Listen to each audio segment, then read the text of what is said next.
What's going on, YouTube? Welcome back to the channel. I'm Coach Black, your internet relationship and breakup coach. Today's topic, this is the exact way your ex will reach out to you when you're in no contact. Now, no contact can be extremely difficult and hurtful because, for one, you're trying to stay away from someone that you still have feelings for, and in a lot of cases, you're genuinely in love with, and you would do anything to just get back to the way things were. But secondly, what makes it even more difficult is that it's so confusing. What's the right thing to say if they do message me? There's all these rules about, when to text, how to text, and also, does my ex have good intentions, or are they just breadcrumbing me? So in this video, I want to give you a general framework for the types of ways that your ex will reach out to you. There's three main ways that I've seen when it comes to dumpers, and it's essential to know how to respond, because one of those ways you should just totally ignore, and we're going to talk about that in this video. But the others, you want to make sure you're responding in the right way at the right time, because when it comes to breakups, timing is everything, and I say this all the time. And some people miss opportunities with their ex because they're ignoring their ex for whatever reason, and now it's been 3 months and your ex is no longer reaching out and you're confused. Now you want to start chasing them. So we're going to focus on that here, and some of this will have to do with timing. Some of this will have to do with the masculine versus the feminine. We won't dwell too much on that, but it's important to really understand who should be asking who out and things of that nature. So we're going to cover all of that in this video, and I hope you find it helpful and you can apply it to your situation. Now let's zoom out 50 feet and look at the goal.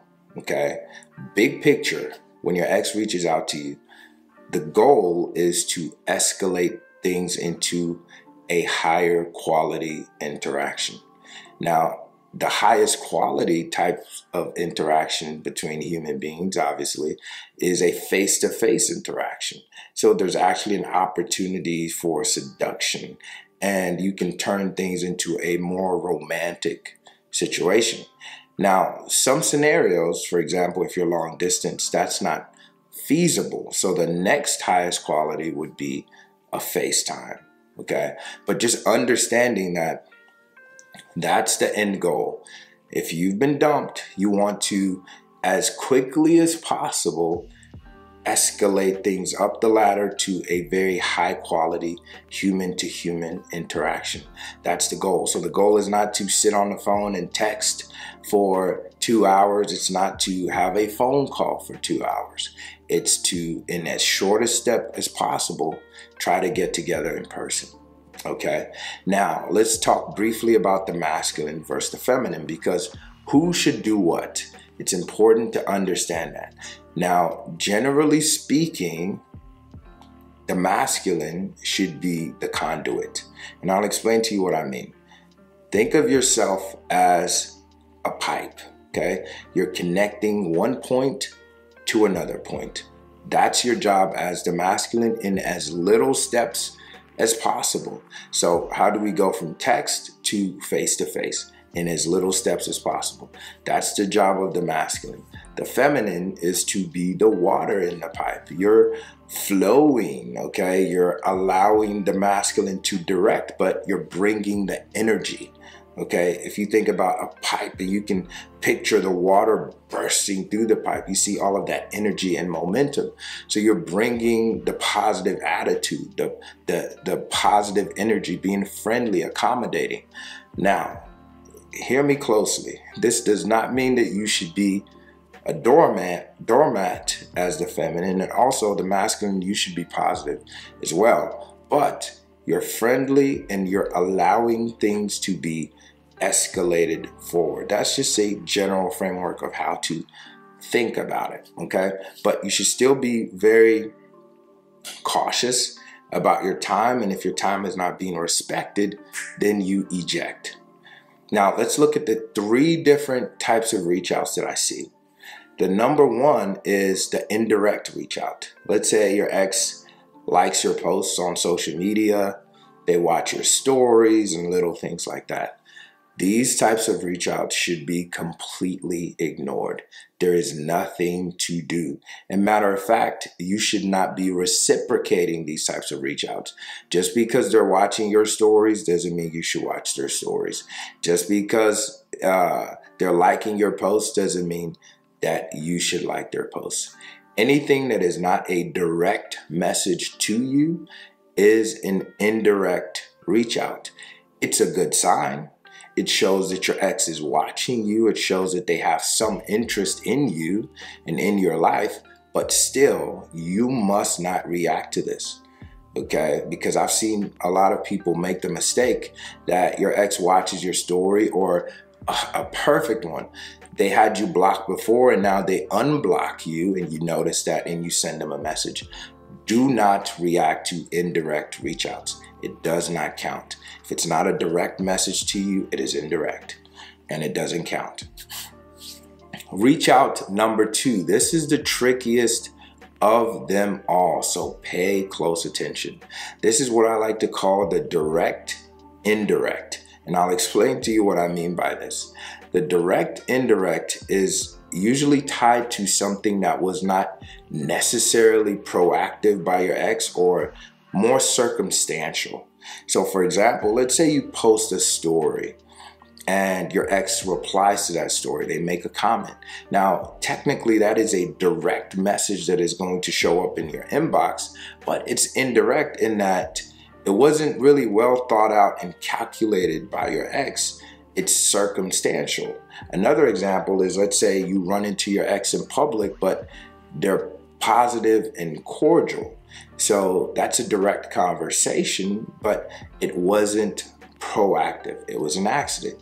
A last example, this is probably going to be the most common, is circumstantial in, let's say, you live together and someone has to return keys or return things between one another, or a lease has to get signed, or someone has to get taken off of the lease. Whatever the case may be, these are all circumstantial. So the way you respond to these, in all cases, both the masculine and the feminine, is to just be kind and cordial, but short.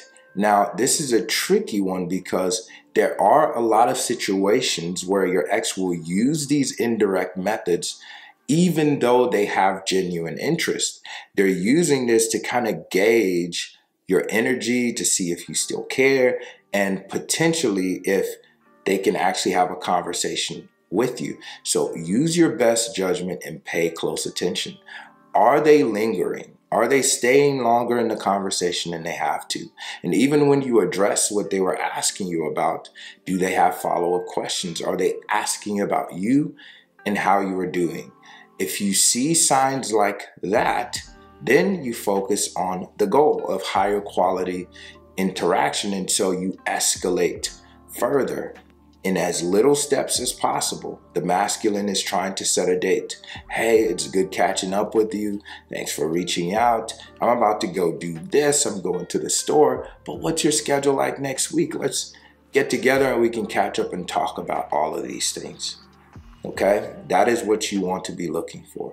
The direct, indirect, be very careful because sometimes it's just about the keys. So you want to listen and really read between the lines and see if they're staying in the conversation longer.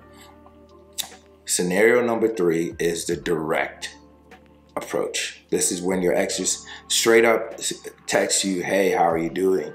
Or I miss you, I made a mistake. The thing is, a lot of people think that when they get that message from their ex is going to go all the way. They're going to say, I love you, I made a mistake, you're the best person. In a lot of cases, that doesn't happen. A lot of times it's more subtle. It's just, hey, just wanted to check on you. How have you been? As subtle as that. But again, this is a clear sign that no contact is affecting them. They're not comfortable. and they probably miss you. So you use the same framework. You understand, as the masculine, it's your job to be that conduit.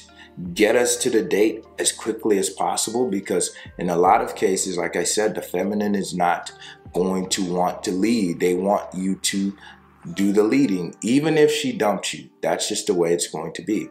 So if you get a direct message, as short as it is, no matter what the case may be, you can escalate further. Now, I'm not saying that you text back in 5 minutes. Take your time. Be slow to respond. You will get back to her or him, but take your time with this, and you slowly escalate until you get together in person. Now, I'm going to give you a quick exception. There's a couple of exceptions that you should be looking for. Number one, if you get any message, whether direct, indirect, or indirect, if you get any message within 2 weeks of no contact, I would say that's an exception. It's been so short a time that your ex likely has not changed their position. And so they're testing the waters. Maybe they're just getting used to no contact. So I would do a pump fake, meaning you show interest, be positive, but I would not escalate to a face-to-face yet. Just make it a quick conversation, give a reason to leave, and see how they handle it. Do they try to make you stay? No, I want to talk, things like that. Or do they follow up with you a couple of days later or a week later? So if you get 2 reach outs, whether it's within 2 weeks or 3 weeks, then you just follow the process, then you escalate. But I would say that the exception is if the message comes within about 2 weeks of no contact, not the breakup, because if you've been talking the whole time, then don't look back at the breakup. Well, it's been 3 months since the breakup. You've only been no contact for a week, okay?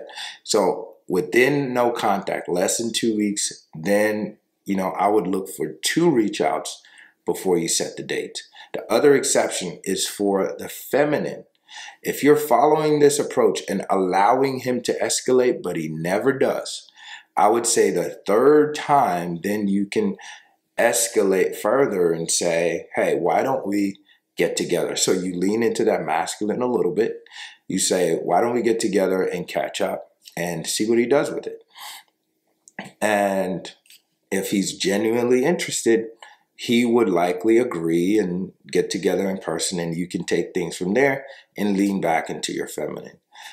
Exception number 3, the most important, whether masculine or feminine, if there's been multiple reach outs from your ex, you've responded accordingly, you've tried to escalate, and they have rejected you multiple times. Okay, if they've rejected you 2 or 3 times that you've asked to get together, at this point, they are breadcrumbing you. Now, a lot of people confuse what breadcrumbing actually is. Breadcrumbing needs to be sustained. So just because your ex says one message and they just say, hey, hello, that's not necessarily a breadcrumb. A breadcrumb is when they've been reaching out to you for months with no intentions of getting together. And you've tried to get together with them, but they refuse, but they continue to reach out. This is when you need to set a hard boundary and tell them to stop reaching out to you if they have no interest in getting together. After all, you're not looking for friends.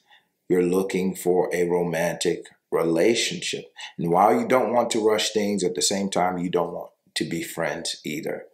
That's how you handle a breadcrumb. But anyway, let me know what you think. If you have any thoughts, comments, drop them down in the comment section below. If you want to talk to me one-on-one, the quickest way to do so is to click the first link in description and we can talk about your situation.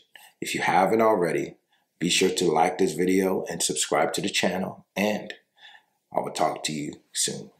Peace.